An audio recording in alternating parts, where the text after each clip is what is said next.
ngasi video sidi aina Flipkartdagi sigi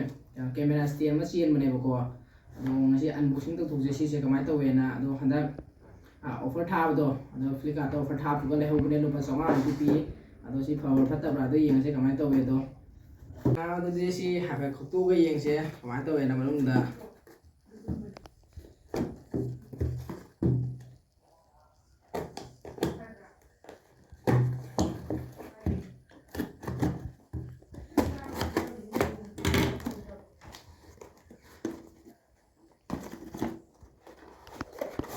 Mungkin semuanya tahu ya itu, semuanya ya.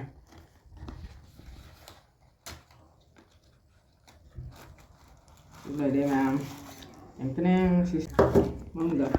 si em hiểu ấy si anh ngắn đây là cô sẽ tạo ra đấy si lên đây mà món tàu này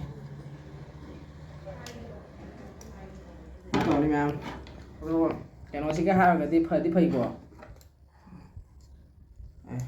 lại si anh là si chỉ nó tầm là giàu ấy chứ mà chúng khăn điều từ là giàu này mình đâu si sẽ mà sẽ mà khăn mắm mà càn là sẽ mà khăn mắm mình nào ông cũng xoay mía là càn tầm mu khăn ngang khăn này si một thất tuổi này mà xoay nè nó mà cái sauce tao hôm nay sẽ mà thật giàu đấy mà này tiền mà nồi bữa xưa ai có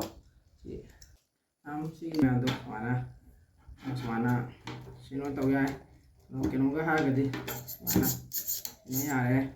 cái sao mà mình chỉ hai cái gì đúng nhà này của xin lỗi số hôm giờ này là phần offer cái gạt kiểu offer thay ngày từ phần 2 thì cái phần này rồi xin sẽ lạt cái nồi dao này mẹ khăng thì mình chia mà lạt dao vậy chứ rồi xin sẽ ulat tiêu mà nó chia mà tầm giờ mà xin cái lạt chứ rồi cả riêng sẽ xin các bạn là cần cắt tao vậy chứ rồi mà xin sẽ wear dao cái nó thế wireless wifi của tụi này của bluetooth tàu can nó sắm tới này xin sẽ rồi riêng xem nào cái rồi thì đó sẽ lột thua đi mà sẽ mana quy này mệt lên nè bố có quy này xóa mệt lên nè ở đây cái line ăn lẽ phone cái connect tông là tôi này bà tôi mày cái phone cái connect hay tông là nè bố đó phone connect tông là bây giờ nói control tao tôi này bà photo cả bố có cái button cái nắm cái nói tao tôi này tôi sẽ cái nắm rồi để push tao cái này tôi nào cái phone cái stand cái stand cái hấp sẽ là cái video này nằm cái stand cái hấp sẽ là cái đó video chứ xin này này rồi xin cái camera cái stand cái hấp sẽ là này bố rồi hãy cùng sai cái button tôi nói sẵn này nè photo cả bố cái button cái nói sẵn là tôi nè rồi stand jam thì phải không ai bố cái hàng cái là chui ao đấy thì cái ao mà thật ra cái món này của stand nó sẽ dùng ao này stand nó ao thì đúng như cái sản phẩm này ông nhà này bố cái món là bún thế rồi cái na là sao là không chỉ là làm cái đúng là chân vô thì cái cái nhà này selfie stick R1S nó thả ra mà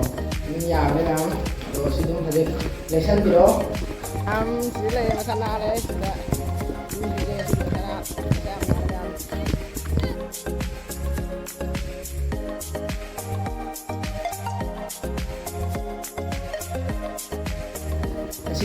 video sẽ người ta thì là sẽ nó tông lại cái